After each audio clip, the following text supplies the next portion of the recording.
What's going on, everybody? Welcome back to the channel. We're doing some more sawing with the Woodmiser today. This is a massive oak log that we're putting up on the sawmill, and we're going to cut it up into boards. So obviously the goal of what I'm doing right now is to get the log onto the sawmill successfully without dropping it too hard and without rubbing your forks on the sawmill. I'm not trying to hit any of the bunks, and I certainly don't want to hit the rails on the side that the sawmill rides on. So it's kind of a delicate process that I take my time with, and I've gotten pretty decent at dropping the logs on. So here we are making the first pass. The thing about this sawmilling stuff, I try and take off a good bit of material on the first pass. Some people take a lot of shallow cuts and end up with a bunch of little live edge slabs and stuff.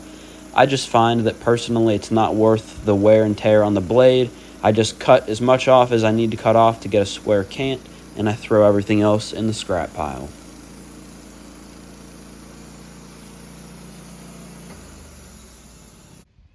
This is a red? Red.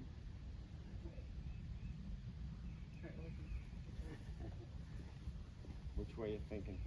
Probably towards the stops, like flipping it up, but an issue we might run into is the stops don't appear to be tall enough. That's what we were doing with that real big poplar, the problem.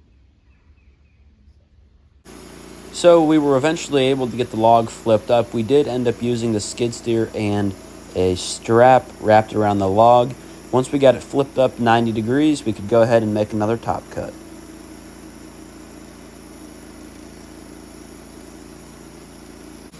This log was definitely a little bit squirrely. You can see it's got quite a bit of bend in it. We had to cut out a lot of material just to get this cant straightened up. And ideally the log would have been a little bit straighter, but this one was so big we didn't want to waste it.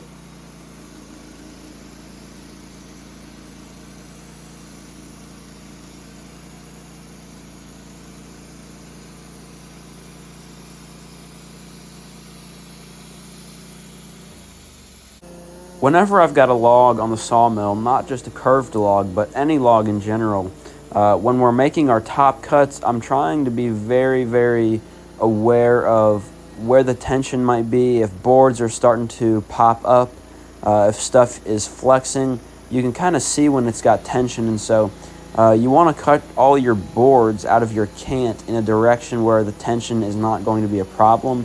Usually you'd rather have bowed boards than boards that have a big crook in them. The bow is usually solved by stacking and stickering the lumber and drying it for a while, but a crook is pretty hard to fix.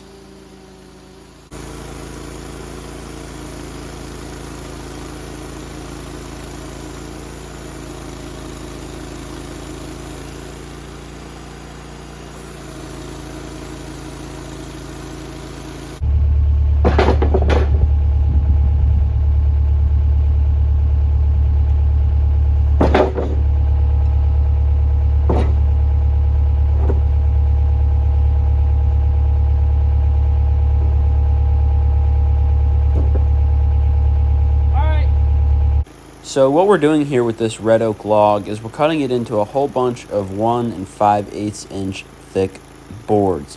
What we'll do afterwards is flip those 1 5/8 inch thick boards up on edge and cut a bunch of 3 5/8 inch thick boards.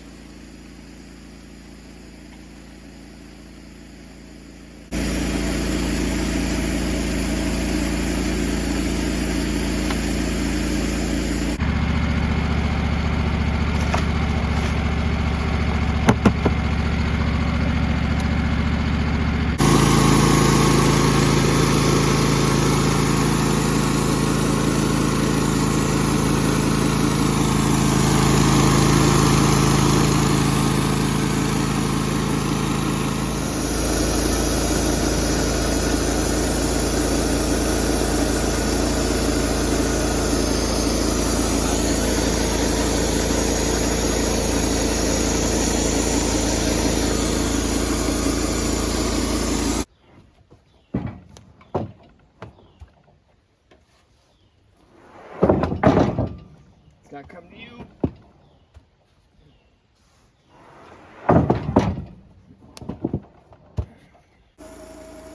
So here we are cutting the 3 5/8 inch thick boards. At this point, my blade was getting a little bit dull. We had been cutting for a couple hours previous to this, and I was trying to take this really slow because with these cuts, if you mess up or if your blade starts to wander, you basically wreck 24 boards because I think we had about 12 boards vertically there. So you really want to make sure these cuts are good because you ruin a lot of boards if you mess up. All right, well, let's carry them off. We'll just get the ends.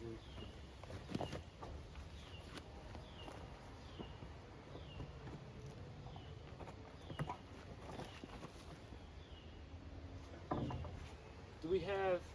No, we're going to have to restack these.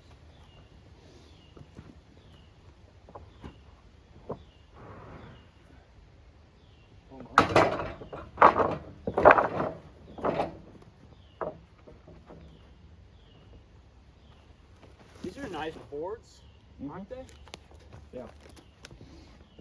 So you can see that sawmill is just spitting out sawdust like crazy. That thing fills up 5-gallon buckets in 1 or 2 passes. We've got some friends that use the sawdust for their chicken coops, but the majority of it ends up just getting dumped in a big pile.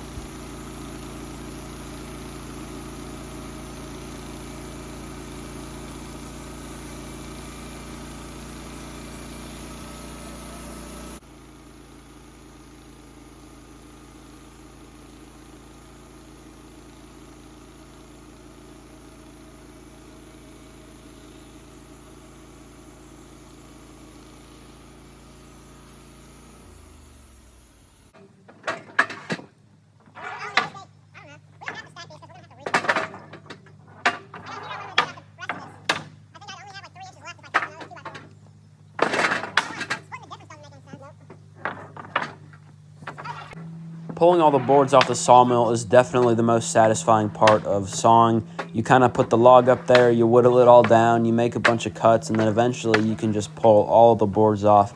It's definitely cool because you're really opening up the tree, seeing what's inside, and stacking up all of your nice lumber.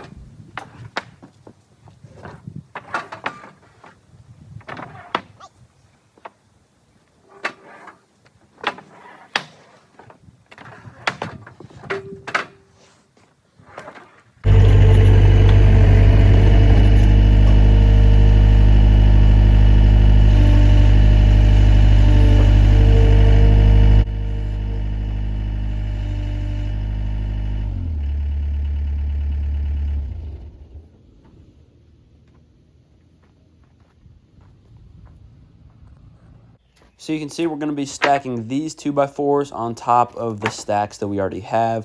We did cut a bunch of stickers before we started sawing. We cut a couple hundred of them just so we had a bunch on hand. And you have to sticker the wood, obviously.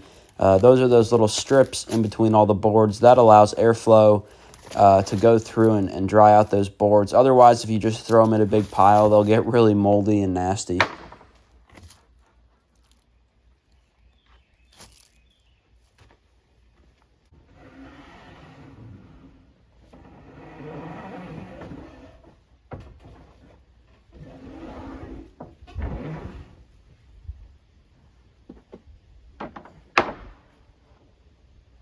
So you can see on the bottom of the stack there, we have a bunch of poplar 2x6s. We cut those in a previous video.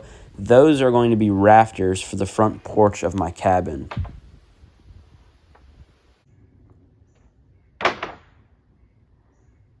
Thank you guys so much for watching this week's video. We got a lot of stuff cut today on the sawmill. That sawmill has definitely been putting in the work lately. I really appreciate your continued support every week. Make sure if you're not subscribed, you go ahead and get subscribed. And also make sure you hit that notification bell so you get notified whenever I post a new video.